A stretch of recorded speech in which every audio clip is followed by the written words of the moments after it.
Good day, Saints. I'm Carly Burton. And I'm Jules Reed. Welcome to what is sure to be the best newscast ever. A terrible tragedy has struck OCS, affecting all students. Eat more chicken, or don't. With the sudden close of Chick-fil-A on I-35, it has left students deprived of a lunch option. Let's go see what they think on this. Junior Joel Ulahanen is majorly affected by the temporary change in Chick-fil-A closing down. This is awful. I mean, I can't use my gift cards. Where am I going to go? Where am I going to eat? I mean, I can't use my food stamps anymore. Like, this is expired. What am I going to do? Connor prefers other options when choosing where to eat for lunch. I don't really care. I mean, I can just go on the one on 2nd Street. Doesn't really matter to me. Kyle's dad is owner of the Chick-fil-A and is very close to the situation. They're redoing the cockpit in the inside to help with the drive-through. Like 2nd Street's closing, so it'll make help I-35 go faster. Many students were affected by the rework of the Chick-fil-A on I-35. Reporting for SaintsWeekly, I'm Mason Lopez. Mason, that is horrible news. Where am I going to get my 8-count nugget with mac and cheese and a medium Dr. Pepper now? McDonald's. On the bright side, fun and games are running rampant. Grande, knight to G4. Checkmate. Chess has boomed here at OCS in popularity. Many play it any chance they get. We're here to figure out why. Self-proclaimed chess pro Landon Hahn has found his passion in chess when beating others. I'm actually a chess grandmaster. I beat Magnus Carlsen multiple times, and it's all just driven by that feeling of checkmating someone. It just brings me so much satisfaction. Teacher Chad Enlow loves working out his brain and encourages his students to do so as well by playing chess. The kids have found a good thing to be able to do once they finish their work in my class and continue to work on their brain skills, and they've decided to start playing chess, and they get pretty competitive with it. It's pretty fun. But of course, it's after all their work is all done. Chess veteran Joel Ulahanen is happy others have found the same joy in chess that he has. I've been playing chess for a very long time, and it's great to see people finally playing chess. The joy of an aggressive mate keeps many coming back to play chess. Reporting for SaintsWeekly, I'm Braden Grande. Checkmate. I bet I could beat the Memorial chess team. Speaking of Memorial and North and Santa Fe and McGinnis and Heritage Hall and Blackwell and CHA and CCS and all the other schools, I wonder how they perceive OCS students. I hope they think I'm fabulous. We'll see about that. Eli? Most kids here at OCS think well about the school. Let's see what other kids think about OCS. How do you feel about OCS? Overall, I really like OCS. I think it's a great place to learn and grow as a person, and I have many friends there. But I will say, every time I go to a basketball game and try to sit in the student section, the admins look at me kind of weird, and I'm not down with that. Well, my brother goes there, but I'd rather go to Memorial, so... You know, they're kind of our rival school, but, you know, I got a lot of friends there, a lot of good kids that go there. You know, my boys like Eli, Noah, Luca, Spencer, all them. Like, there's a good kind of culture in there. They're good dudes, always got your back, and I think that stems from, like, the Christian values in the school. So you can kind of see that in the way that they portray that. Man, OCS, you know, it's really something, you know, like the sports, you know, kind of lacking compared to Memorial, I'd say. I don't know anything about OCS. I know there's like 20 people that go there, and I know like 10 people there, but yeah, other than that, it seems pretty cool, I'd say. It sounds like a cool place. I'm trying to get in next year. I'm going to be a freshman. I just really love OCS. OCS has always been a day one for me. You know, a lot of good people at OCS. OCS has always been a reliable school. OCS has my heart, and I love OCS. Hello, I'm Kason. I think OCS is a good overall school. I support the athletics and people at OCS. I have many friends there, but one thing that I think they should improve is the cafeteria size. It's one thing that I've always been quite anxious with about OCS, but overall I give it an 85 rating. As an Edmond Memorial student, there's a plethora of girls to choose from, but none of them compared to the Lady Saints. Lady Saints, please scan my Snapchat code. No, Landon. There's this guy I know from OCS that will help you get these Lady Saints. He's a master at it. He's got so many girls from OCS. His name is the Luca Lombardo. I heard he also leads the student section, is a great offensive lineman, really helps their football team.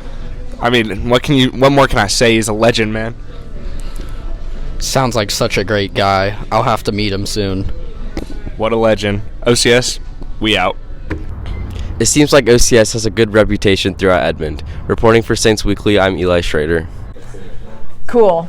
Carly, do you think your little sister Rachel has been negatively impacted by your life choices? No, I like to set teacher standards low so she doesn't have to worry about living up to my level of awesomeness. Karis has angelic older siblings too. Do teachers view younger siblings differently because of their older siblings? Let's talk to some younger siblings and find out. Lily Pomeroy is a freshman at OCS, and her older brother is named Beckett Pomeroy, and he is a senior. Generally, it's positive. There has been a few negative case scenarios, but sometimes it works to my benefit to be known by other teachers, and then I get to bag on him all the time to people that know him. We talked to Chad Enlow, a history teacher at OCS, about his views on younger siblings. Teachers do teach treat a younger sibling different at first because of the older sibling, but once they get to know them and usually realize that they are different, then they treat them differently. Logan Austin is a sophomore at OCS, and he has two younger siblings who also go to OCS. Yeah, I'm the older sibling in my family, so all my siblings kind of have to live up to like my standards, and it's pretty harsh for them. They got to make all A's, they got to do at least like 2 or 3 sports, and my brother right now, he is like an 82 in English, so he's not doing too hot. Some teachers already have an opinion of younger siblings based off of their older siblings' past behavior. Older siblings affect their younger siblings in good and bad ways. Reporting for SaintsWeekly, I'm Karis Cooper. I know for sure that my sister Grace is going to have to be a National Honor Society officer, a Stuco protege, and a famed gingerbread house artist in order to top me. Fun. Jules, it makes me sad to think about all the younger students that don't have older siblings to live up to. Oh, don't worry. Bryson started an adoption agency for basket case younger siblings and only children. Every day, a freshman or little middle schooler suffers, but you can help. Through my organization, you can give these little ones a new chance.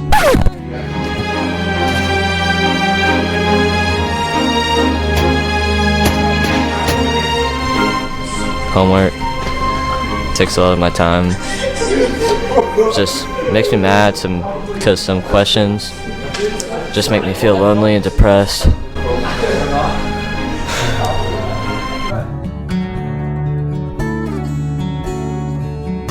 Well, now you no longer have to worry. With my CPS, you will be saved and we can fix all your problems. After seeing Connor's situation, Joel Ulahanen sponsored him to help better his life. Ever since I adopted Connor, everything's been great. He's been doing my homework for me. He's been eating my lunch for me. He's been taking my classes for me. It's been great. My tests have been like above 100. It's crazy. You can adopt freshmen or middle schoolers. I got ones that specialize in gardening, technology, homework, bodyguards, search and rescue. I don't even know where those come from. So right now, you can sponsor one of them and help them with their workload. Save a child now by calling 405-341-2265. That's 405-341-2265. Learn how to sponsor a child like this.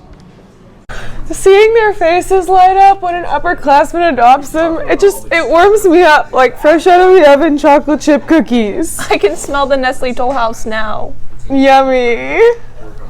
Gwen, tell us about some of the school's favorite smells. There are a lot of smells here at OCS. Let's find the favorites. My favorite smell at OCS is when I walk into the admin office area and Mrs. Sage has some Scentsy something going.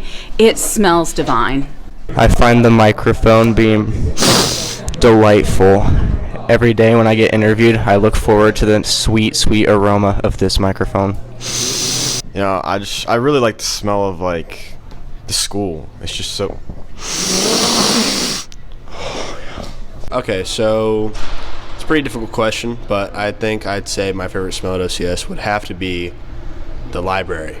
It just has that woody, oaky, common library smell that I love. My favorite smell is probably the bathroom whenever the bathroom pads get changed. Just, ooh, it smells good.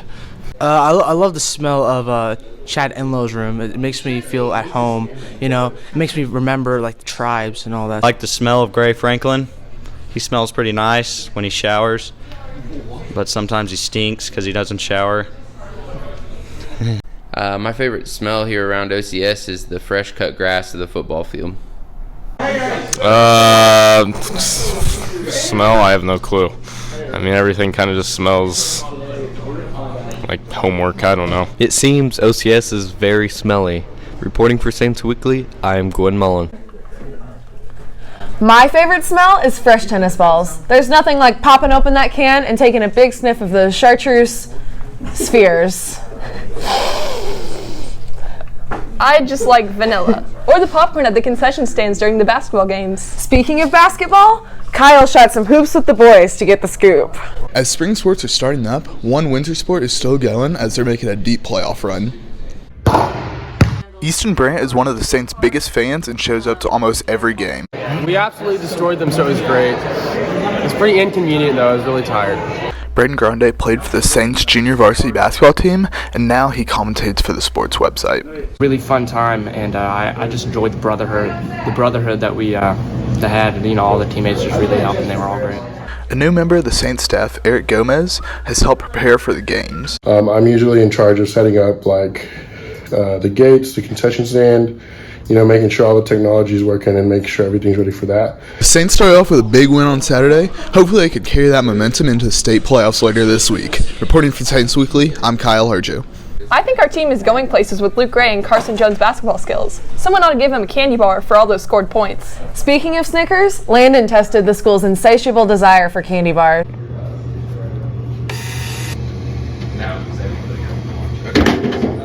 Today, we're going to find out exactly how far students will go for a candy bar.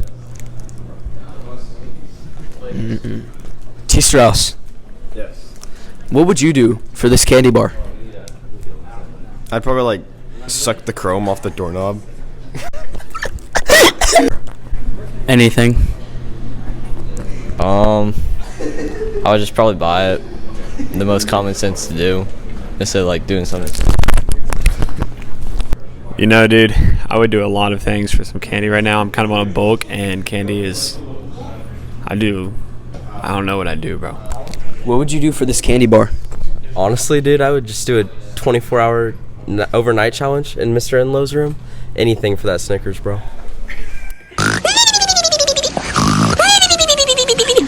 I'd do 10 push-ups for that candy bar. Really? Yeah. We do it right now? Yeah. All right, let's see it.